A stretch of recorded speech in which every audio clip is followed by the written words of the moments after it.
বিসমিল্লাহির রহমানির রহিম। সুপ্রিয় শিক্ষার্থীবৃন্দ, আশা করি সবাই ভালো আছো। আমি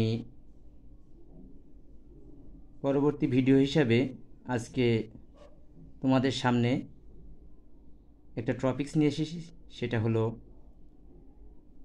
হয় মূর্ধন্য এবং হয় দন্তন্য ন। এই দুইটা বর্ণ বা চিহ্ন, যুক্ত বর্ণ, আমরা যেটা যুক্ত বর্ণ বলি, যুক্ত বর্ণকে ব্যবহার করার জন্য আমরা খুব কনফিউশনে পড়ি, কোন জায়গায় মূর্ধন্য ন হবে এবং কোন জায়গায় দন্তন্য ন হবে। এটা নিয়ে আমাদের খুব টেনশন। আমরা আজকের এই ভিডিও দেখার পর থেকে আমরা এই মূর্ধন্য ন এবং দন্তন্য ন এর ব্যবহার কোথায় হবে এটা আমরা আজকের থেকে শিওর হব। খেয়াল করো, আমি এখানে প্রথমে লিখেছি গাছের ডাল ধরে ঝুলে আছে, আর এই পাশে লিখেছি কি গাছের ডালে উঠে বসে আছে। আমি ছোট্ট একটু গল্প বলবো। খেয়াল করো যে একজনের একটা হাত আছে আর একজনের দুইটা হাত আছে। দুই বন্ধু, এক টিচার বলল যে তোমাদের দুইজনের ভিতরে এই গাছের ডালটা, একটা আম গাছের ডাল আছে, বললো যে এই আম গাছের ডাল ধরে কে নিচের থেকে লাফ মেরে গাছের ডাল ধরে গাছের এই ডালের উপরে উঠতে পারবে, কে আগে, যে উঠতে পারবে তার জন্য প্রাইজ আছে। দুইজনই মোটামুটি রেডি। স্যার বাঁশি দিয়ে দিল। দুইজনই কি করলো, লাফ মেরে গাছের ডাল ধরলো। যার এক হাত সে গাছের ডাল ধরলো, যার দুই হাত সেও দুই হাত দিয়ে গাছের ডাল ধরলো। ধরে যার দুই হাত সে কিন্তু দুই হাত দিয়ে ডালটা ধরে একটু ঠেলা দিয়ে নিজের বুকটাকে ওই গাছের ডালের সাথে বাঁধিয়ে উপরে উঠে বসে পড়লো ডালের উপরে। কিন্তু যার এক হাত সে কিন্তু গাছের ডালটা ধরার পরে ঝুলেই থাকলো, সে কিন্তু আর উপরে উঠতে পারলো না, কারণ তার ওই উপরে ওঠার মতো যে এনার্জি দরকার সেটা এক হাতে তার নেই, সে ঝুলেই থাকলো। সেই অর্থে আমরা খেয়াল করো, দেখো এখানে এই বর্ণটা দেখো এই গাছের ডালের নিচে ঝুলে আছে, আর এই বর্ণটা দেখো গাছের ডালের উপরে বসে পড়েছে। তাহলে যার দুই হাত, তাহলে আমরা যদি এখানে দেখো খেয়াল করো, এখানে যদি আমি লিখি দন্তন্য, এই এক হাত এই এক হাত দুই হাত, তাহলে এ হলো দন্তন্য। তাহলে যে গাছের ডালে উঠে বসবে সে হলো দন্তন্য। আর মূর্ধন্য খেয়াল করো, এই এক হাত, তাহলে যার এক হাত সে ঝুলে থাকবে, তাহলে নিচে যে থাকবে ঝুলে থাকবে সে হলো মূর্ধন্য ন, আর যে গাছের ডালের উপরে বসে থাকবে সে হলো দন্তন্য ন। আচ্ছা খেয়াল করো, এটাকে যদি আমরা ভাঙি, হস প্লাস মূর্ধন্য ন, হস প্লাস দন্তন্য ন। এবার খেয়াল করো এদের ব্যবহার। যে শব্দগুলোতে র, রেফ এবং র ফলা এই বর্ণ তিনটা থাকবে সেটা আমরা বুঝবো মূর্ধন্য ন হবে, আর যেটাই থাকবে না সেটা দন্তন্য ন হবে। এখন আমরা খেয়াল করো, আমরা শব্দ দেখি। অপরাহ্ন অর্থ কি বিকাল, পূর্বাহ্ন অর্থ কি দিনের প্রথম ভাগ, পরাহ্ন দুপুর ও বিকালের মাঝের সময়কাল, প্রাহ্ন অর্থাৎ সকাল।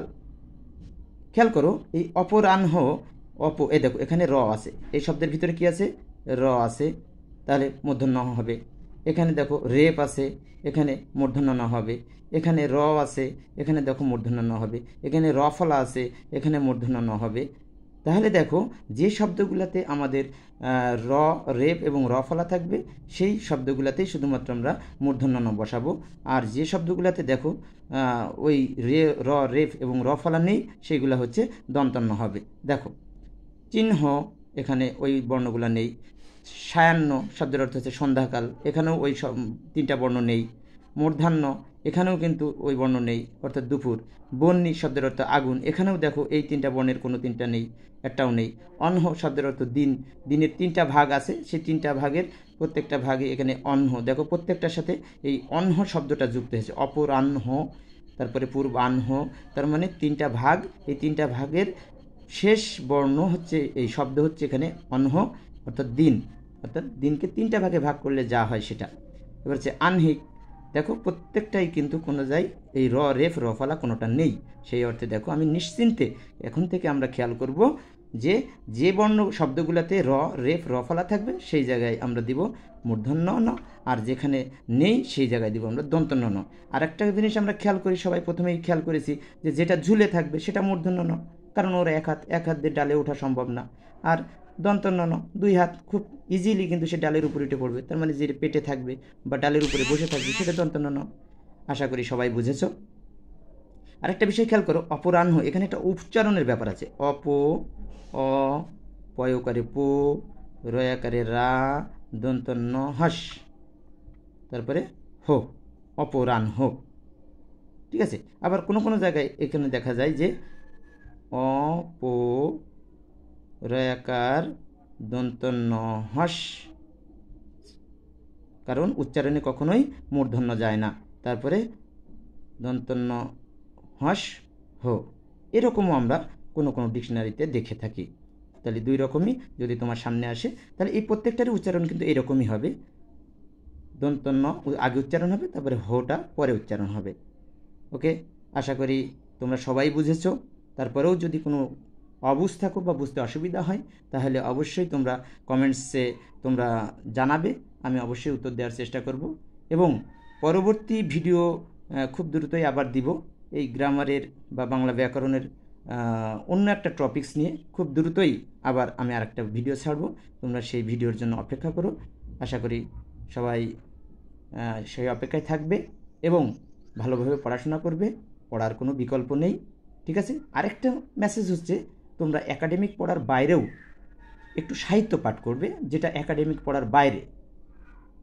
চেষ্টা করবে অন্যান্য জিনিস বা অন্যান্য আইটেমের বই যেটা তোমার একাডেমিক পড়ার বাইরে, সেটা পড়ার চেষ্টা করবে যতটুকু পারো। প্রতিদিন পড়ার অভ্যাসটা তৈরি করবে।